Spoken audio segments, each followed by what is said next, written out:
Des applications sur nos iPads maintenant. Donc, j'ai tous mes rubriques qui sont ici. Pour rajouter des applications, je vais aller dans la rubrique qui est Apps. Et encore là, c'est comme il y a un sous-menu qui apparaît, je vais aller cliquer sur Apps ici.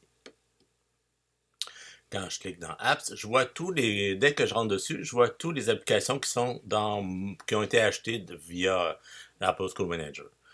Si moi j'utilise beaucoup la barre de recherche qui est ici, qui est vraiment bien parce que ça nous permet d'aller rapidement aux applications qu'on veut avoir. Quand on en a plusieurs, c'est vraiment pratique. Et puis, comme par exemple, si je veux avoir, je cherchais Bloops. Donc, si je veux l'installer sur des iPads, premièrement, j'ai de l'information ici. Je vois que c'est vraiment été acheté par programme d'achat de volume. C'est ça qu'on veut. Je vois aussi que j'en ai 26. Ça, c'est mon périmètre qui a été installé sur 26 iPads. Je vois qu'il est de 96% qui sont installés. Donc, il y en a un qui a échoué. Ça, je pourrais aller voir pourquoi. Et j'en ai plus de disponibles. Donc, je vais aller voir une place où j'en ai des disponibles. Par exemple, mon application aussi qui est 120 secondes de mathématiques. Ça, c'est une application qui est intéressante aussi. Je vois qu'on est 57 installés sur 150 disponibles. Donc, j'ai encore de la place. Si je veux l'installer sur des iPads, la façon la plus facile, c'est vraiment que je vais cliquer sur le nom de mon application. Et là, je vais rentrer comme sur les données de mon application. Il y a une description, j'ai aussi ici le nombre de licences qui me reste. Ici, je ne vais pas m'en servir pour le moment. Et là, si je descends en bas, c'est clac. Je vois ici qu'il est déjà installé dans le groupe APO. Donc, on va toujours ajouter des applications à des groupes d'appareils. Donc là, je l'ai installé au groupe APO, au groupe PAN. Et là, si je veux pouvoir l'installer sur d'autres groupes, je vais cliquer ici. Et en cliquant sur, par exemple, celui de robotique, bien là, je vais cliquer sur enregistrer et puis automatiquement, il va s'enregistrer. C'est important aussi de voir que c'est l'installation automatique qui est choisie. Si jamais ce n'est pas le cas, c'est rare parce que par défaut, c'est l'installation automatique. Donc, si ce n'est pas le cas, je vais aller le changer ici. Je pourrais l'installer seulement sur demande. C'est ça, on n'a pas ce système-là dans nos flottes d'iPad, ou l'affecter selon l'utilisateur. Donc, on n'est pas encore selon l'utilisateur. L'installation automatique, dès que je vais cliquer sur enregistrer, il va s'installer quand le iPad va être sur le réseau. Si je descends plus bas ici, je vais aller voir, j'ai l'indication. Donc, je vois ici qu'il est installé. Là, lui, ça fait 7 mois qu'il est installé. On est en pandémie. Hein.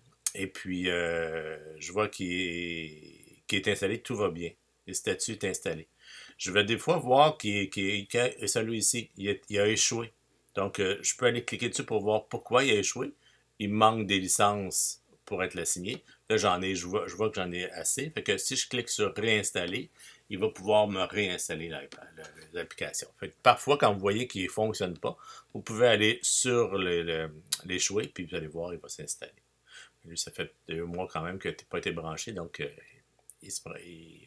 quand il va se brancher au réseau Wi-Fi, il va pouvoir se télécharger dessus. Autre chose très importante, quand vous allez sur Apps et que vous ne voyez pas vos applications, vous venez de faire vos achats dans Apple School Manager, vous ne les voyez pas parce que ce n'est pas synchronisé. Pensez toujours quand vous arrivez, vous devez faire synchroniser avec Apple School Manager ici et automatiquement, il va aller chercher les données qui sont fraîches sur le site d'Apple, il va le mettre à jour et là, vous allez voir les applications. Donc, quand vous arrivez sur Apps, prenez l'habitude d'aller cliquer sur synchroniser avec Apple School Manager et ça va se faire tout seul. Très important, le bouton ici, là, on ne l'utilise pas. Ajouter une app, c'est un piège. On peut installer une app ici, mais ça va être des coquilles vides. On a accès à un magasin, donc je peux aller chercher ici par exemple, des dictionnaires. Et puis, ou bien Bloops, tiens. Et il va me l'installer, mais ça va être une coquille vide. C'est même en euros ici. C'est pas intéressant. Il ne faut vraiment pas utiliser ça ici. De toute façon, ça ne sera pas écrit ici programme par volume, ça va être écrit iTunes, mais ça va être 0. Donc, vous n'aurez pas le droit de l'installer. Ce bouton-là, dans le fond, on l'ignore le plus possible et tout va bien aller.